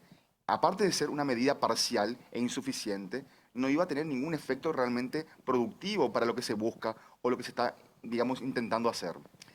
Y ahora, bueno, buscamos y encontramos un término medio, que sería que las personas que eventualmente irán a un restaurante, a un bar, van a poder hacerlo, están exceptuados, pueden hacerlo entre semana hasta las 23 horas y los fines de semana hasta la medianoche. Lo cual genera una confusión porque mucha gente, al ver patrulleras, al ver barreras, al ver policías, al ver fiscales, ya con la precedente experiencia bastante negativa que tuvimos también durante la cuarentena estricta, directamente la gente no sale. Entonces, lastimosamente vamos a ver mucho más resentido de lo que ya estamos. Y eso preocupa mucho. Preocupa porque si bien hay otros sectores de la economía, como el caso justamente de Sonia y de sus colegas que no están trabajando hace 6 meses, nosotros por suerte pudimos hacer algo, pero estamos con números realmente muy bajos que apenas cubren, en el mejor de los casos, salario y un poco de proveedores. Estamos hablando en torno al 25 al 30%. O sea, ustedes prueben a imaginar una empresa que factura todos los meses 100 millones y con eso genera su flujo de caja. Y un día encontrarte que facturas entre 15 a 20. ¿Qué haces? Teniendo compromisos de alquileres, compromisos de empleados, compromisos de proveedores, servicios básicos. Realmente no te alcanza para nada. Entonces, hoy es el día que estamos viendo como un montón de empresas están yendo a la quiebra. Y lastimosamente, esto veníamos diciendo desde hace un buen tiempo, tenemos que evitar que estas empresas vayan a la quiebra. Por eso pedíamos las mesas de diálogo con representantes del gobierno como de los otros poderes del Estado a modo de coordinar un plan de trabajo que nos ayude a subsistir. Porque lastimosamente, de nada sirve al país si las empresas quiebran. Sonia, le quería contar yo el tema, y coincido con ella, el tema del, si estamos hablando de un modo COVID de vivir de acá a los próximos hasta años, ¿verdad? Y se puede. Justamente lo que decíamos la semana pasada, y gracias a Dios, el Ministerio de Salud entendió que el tema de los restaurantes era una solución más que un problema que sigan abiertos, que era una solución que abrirlos y darles más, inclusive más horario, porque ahí era más controlar la situación. El hecho de que ustedes puedan organizar los eventos y controlar los eventos también tendría esa misma connotación. De hecho, los eventos se hacen, lo vimos hoy, y eventos privados, sin control. Si ustedes están haciendo un evento en un lugar privado, con menos gente, con las limitaciones, evitarían ese tipo de descontrol también. Totalmente de acuerdo. O sea, caemos de vuelta a lo mismo. Es preferible, dicen, ir a comer a un restaurante con un buen protocolo. Es preferible, señores, que hagan sus eventos en los salones, que hagan sus eventos con los profesionales de eventos, los cuales estamos capacitados y los cuales nuestro protocolo de eventos ya está colgado en la página web del ministerio. Porque he visto que hoy el ministro Banzoleni dijo, si no está en el portal no existe. Pues nosotros eventos existimos. Es cierto, hay 15 departamentos del Paraguay que hoy en día están en fase 4, con 20 personas. Con 20 personas no se reactiva una economía. Y lo estaba diciendo acá Juan, ¿verdad? Ellos que ya están trabajando, están reactivando con un 15% a un 20%, 20 personas no te reactiva absolutamente ni siquiera para pagar el alquiler de un salón que están teniendo ahora, ¿verdad? Es imposible. O sea, nosotros lo que venimos aquí, o sea, venimos al gobierno desde hace mucho diciendo es la igualdad al derecho del trabajo que dice la Constitución Nacional. Hemos agotado hasta la última mesa de trabajo que te puedas imaginar y ustedes son testigos de eso, porque ustedes escuchan, ustedes ven que siempre estamos hablando. Mañana es nuestra última mesa de trabajo con el Ministerio de Salud. Y ellos nos siguen diciendo a nosotros que septiembre, temporada de pico, septiembre, no se va a poder elevar a la gente. Bueno, han dejado precedente todos estos eventos que han pasado, que se pueden hacer eventos controlados. Pero si vos estás haciendo estos eventos de farra de los perros, como se dicen con el perdón de la palabra, porque estas farras son farras entre los perros, son los que nos están matando. Sin embargo, los eventos con protocolo, igual que un restaurante o igual que en un bar, ¿por qué no lo podemos hacer nosotros? Está también, Belén, ¿me confirmas? Está la señorita Josefina Otero de la Asociación de Industriales Hoteleros del Paraguay. Josefina, ¿cómo te va? Buenas noches. Hola, buenas noches. Muchas gracias por recibirme. Bueno, Josefina, y ustedes también, con la pregunta que le hacíamos acá a Juan y a Sonia, el sector, el rubro de ustedes, el sector hotelero, que ahora está mirando un poco la posibilidad de despegar, sobre todo en el interior. Este anuncio de la cuarentena social también es un golpe durísimo para ustedes. Sí, nosotros venimos ya con los hoteles cerrados desde mediados de marzo. A partir de ahí se empezaron a cancelar todas las reservas desde el cierre de la frontera. Y estuvieron los hoteles cerrados marzo, abril, y en mayo se implementó el programa Hotel Salud, que hasta ahora seguimos con ese programa y trabajando con corporativos de actividades exceptuadas, pero tanto en Alto Paraná como en Asunción, pospuesto lo que es turismo interno hasta fase 4, ya que seguimos en fase 3 en esas zonas. Esta suspensión de viajes de mediana y larga distancia afecta, ¿verdad?, las reservas que se dan en hoteles del interior hospedajes, como que desalienta un poco esta promoción del turismo interno, Josefina. Sí, estábamos recién comenzando hace muy poquito y esto totalmente desalienta, y nuestro planteamiento también ya viene de hace varios meses, ya que los moteles estuvieron abiertos estuvieron abiertos todo el tiempo, y nuestro planteamiento tiene que ver con que por qué los hoteles no pueden estar abiertos y los moteles sí, ya que no tenemos habilitadas las áreas comunes, seguimos todos los protocolos, todos los controles, incluso muchos de nuestros hoteles están operando como hotel salud, dando una mano en esta situación a tarifas muy económicas, por lo cual estamos buscando nomás tratar de cubrir apenas los costos, pero trabajando con una ocupación muy baja, porque tampoco es que con el programa Hotel Salud podemos costear la operación completa de los hoteles. Los hoteles tienen una infraestructura de costos enorme, tanto de nómina como de costos estructurales, de servicios básicos y de proveedores. Esas son las cosas que no se entienden, ¿verdad? Acá coincide con la expresión, ¿verdad? De por qué moteles sí, hoteles no. ¿Qué decís, Juan? No, realmente es un capítulo más nada más de la falta de coherencia en el aplicar de las medidas. Esto lo venimos denunciando ya desde el día 1. Necesitamos usar un poco de sentido común. ¿Cómo puede ser justamente lo que reclama acá la colega? Que los moteles puedan trabajar y no los hoteles. Los hoteles, cualquier tipo de área común está clausurado. No podés ir al quincho, no podés usar la piscina, no podés estar en cualquier living room. Tenés que estar solamente en tu habitación. Entonces, acá hay, digamos, un hecho de discriminación para laborar, para trabajar. Es lo mismo que pasa con la colega Sonia. Es mucho más fácil poder dejarlo todo liberado en el sentido, aplicando los protocolos, para que se pueda trabajar de frente, para que uno pueda decir, bueno, voy a hacer un cumpleaños para 50 personas. Contrato a una empresa de eventos que se va a encargar y va a ser la responsable eventualmente de la aplicación del protocolo. Entonces, no hace falta que sea un evento y que cueste muchísimo dinero. Claro, no. Puede ser un simple asado, pero con personas que están capacitadas, que están instruidas, van a poder aplicar ese protocolo, a modo que podamos nuevamente entrar en el famoso modo COVID de vivir. Hoy por hoy, la economía paraguaya está yendo a pique. Todo el mundo me critica mucho que yo hablo solamente de plata. No es que hablo solamente de plata, pero tenemos que tomar conciencia de que no vivimos del aire. Tenemos una economía que cuidar. Y no es fácil todo esto. Hay personas que no solamente se mueren de COVID, tenemos enfermos de cáncer, tenemos enfermos con un montón de patologías diferentes, a quienes debemos acudir también como sociedad.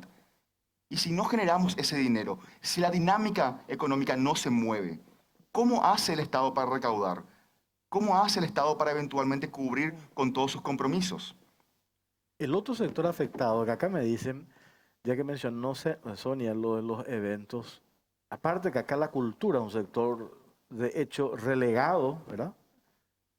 Las salas de teatro, los eventos teatrales, los cines. Hay muchísima gente que vive del teatro. Totalmente. Conozco muchísima gente. Hoy están muertos, pero hace 5 meses ni una sola actividad. Están desesperados colgándose a ver si pueden recibir algo de pétimo, pero no se puede. Y acá nomás yo digo, ¿qué es lo que tenemos que hacer? Porque ya hemos hablado un montón de que no existe una receta. Por un lado, aumenta el número de contagios. Aumenta el número de fallecidos. Llegamos al pico. Desde el gobierno también uno espera que hagamos algo al respecto. Entonces yo digo, qué situación complicada. La desesperación que relatan ustedes es absolutamente válida. Pero por otro lado, esos indicadores de cómo aumenta esta enfermedad también es preocupante. Entonces, ¿qué hacemos? Y yo creo que en mi caso, le he escuchado al doctor Sequera del día 1 decir que el 80% del Paraguay se va a infectar nomás luego, que vamos a tener la enfermedad. Dijo que salgamos, es mejor salir y que creemos anticuerpos, ¿verdad? ¿Dijo o no dijo? Llegó a decir eso. Después se desdijo, ese es otro tema, ¿verdad? Y después se desdijo, ¿verdad? Bueno, pero no importa. Acá lo principal, yo creo que tenemos que ser conscientes de que todos tenemos derecho a trabajar y en mi rubro nosotros tenemos hartazgo. Nosotros ya no estamos ni siquiera para decir, nos interesa el putibón y nos interesa... No, a nosotros ya nos interesa trabajar, a nosotros ya no nos interesa nada de lo que el gobierno ya nos dice, Hoy justamente nuestra gente en los diferentes chats se estuvieron manifestando por el tema del viceministro Portillo, ¿verdad? Y esto ya fue el Zoom que colmó la paciencia, ¿verdad? Porque era él el que nos decía a nosotros, no pueden trabajar porque el pico viene, no pueden trabajar y no pueden trabajar. Nosotros queremos y pedimos y vamos a solicitar de vuelta mañana el derecho a trabajar. Si vos, Pipo, querés hacer un evento, vas a contratar a una persona especializada en eventos que va a estar contigo y te va a acompañar, va a llevar tu trazabilidad del evento chiquito que quieras hacer o el evento de 50 personas, como dice Juan, hacerlo, pero vas a estar seguro de que tus invitados van a estar correctamente y que no van a salir de control. ¿Por qué? Porque esa declaración jurada es una declaración jurada a la trazabilidad que nosotros hicimos. Entonces vos no vas a querer entrar en una infracción. Entonces nosotros te vamos a controlar tu evento y vas a estar tranquilo de que tu cumpleaños o tu casamiento va a estar en buenas manos de profesionales que hoy en día están chupándose 200 horas de hacer un curso en el SNPP del protocolo de salubridad de lo que es eventos, ¿verdad? O sea que vamos a dejar que el gobierno también diga libre albedrío a que la gente trabaje porque tenemos el derecho de trabajar y también que se cuide. Porque el modo seguro de vivir, dice Mazzoleni, el modo seguro de vivir, no es el modo COVID de vivir, sino el modo seguro de vivir es que vos te cuides y que vos seas responsable de tu propia vida, usando tu tapaboca y todo. Bueno, entonces déjennos trabajar. Nosotros somos profesionales y nosotros sabemos. Nosotros ya no estamos para aguantar. Como dice Juan, ellos tienen poca facturación. Nosotros tenemos facturación cero. Acá nosotros ya no discutimos, nosotros queremos liberarnos del Estado. Nosotros si mañana no llegamos a un acuerdo con el Ministerio de Salud, nosotros queremos liberarnos. Pero ¿qué pasa? ¿Saben qué pasa? ¿Qué quiere decir liberarnos? Liberarnos es que nosotros somos empresas privadas. No, ya sé, pero van a operar. Claro, si nosotros somos empresas privadas, nosotros podemos liberarnos. Pero ¿qué pasa? Nosotros podemos liberarnos, pero después hacemos el evento, como hoy hizo un evento, un casamiento, un evento de 60 personas y le cayó la fiscalía y la policía, ¿verdad?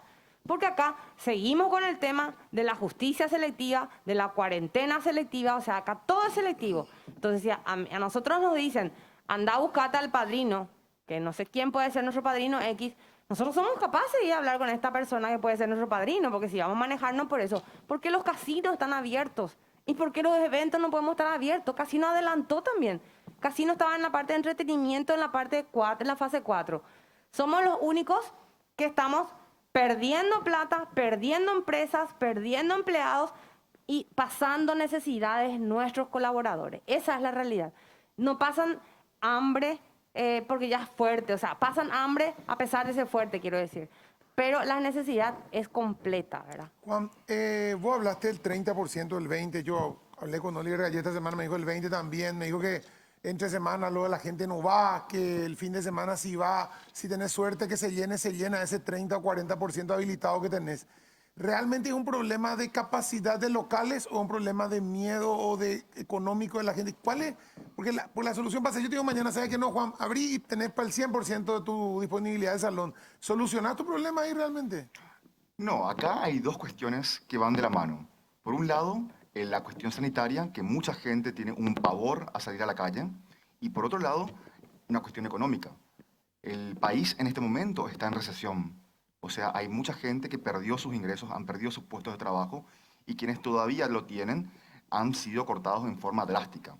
Entonces se apodera una incerteza muy fuerte que cualquier ser humano, cuando hay una incerteza, decide simplemente por instinto empezar a cuidarse, empezar a ahorrar, empezar a ver y a preparar el futuro.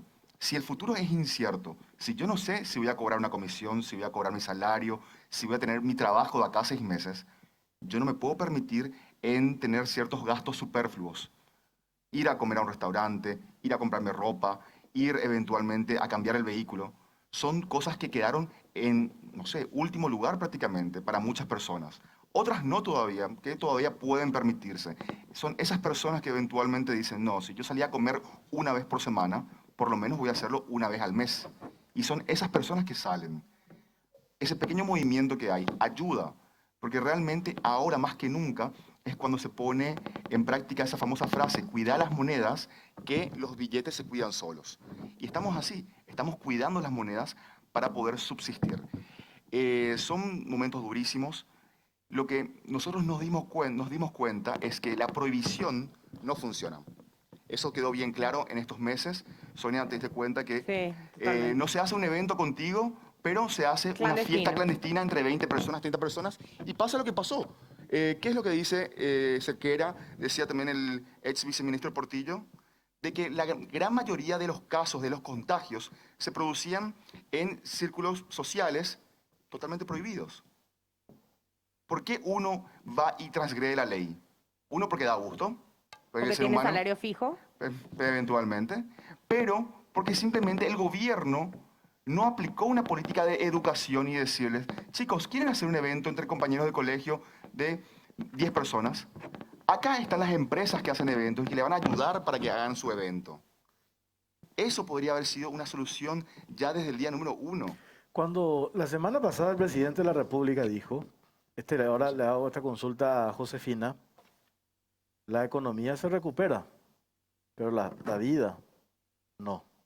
Entonces, una antesala de lo que iban a anunciar después, lo de la cuarentena social. Y vos te quedás en eso que dice el presidente, y todos estamos de acuerdo, ¿verdad? La economía la podemos remar.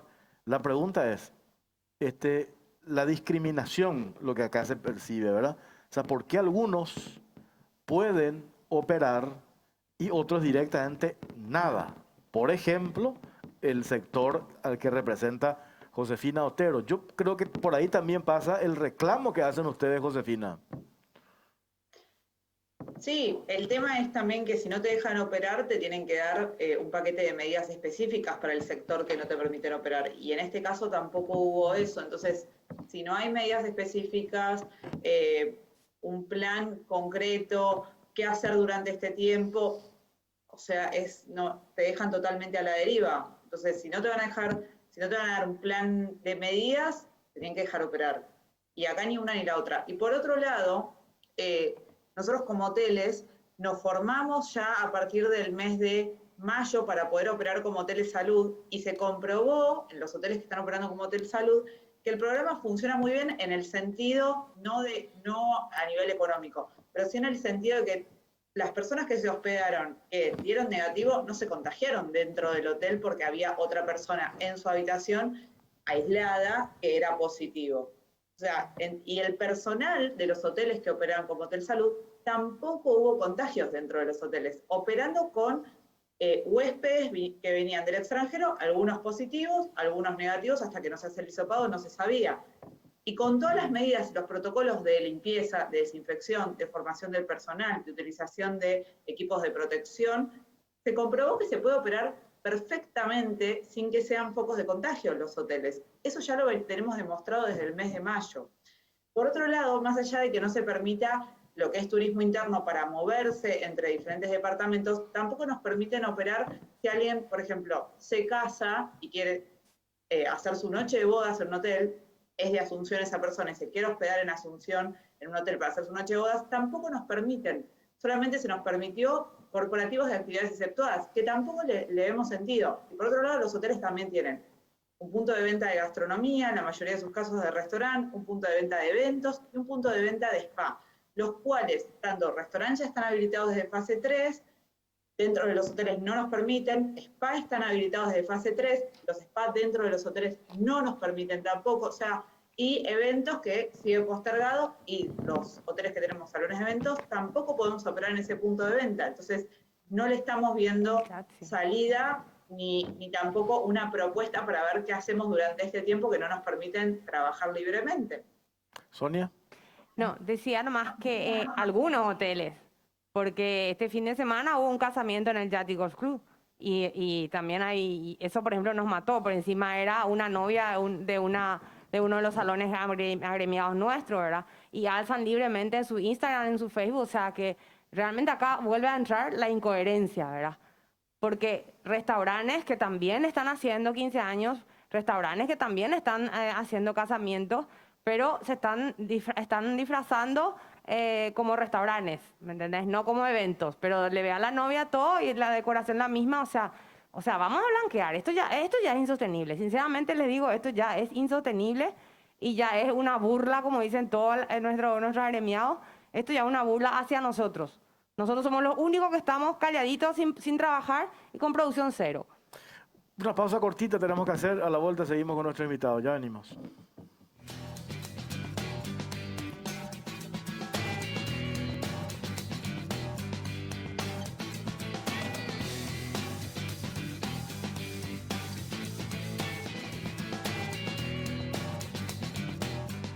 Bueno, último bloque, seguimos en Caro Cruz. Pipo, ¿qué es lo que se viene ahora con todos estos sectores? Porque ¿cuántas veces hemos hablado con Sonia, con Juan? Yo sé que ustedes hablaron con Coto Nogués el otro día.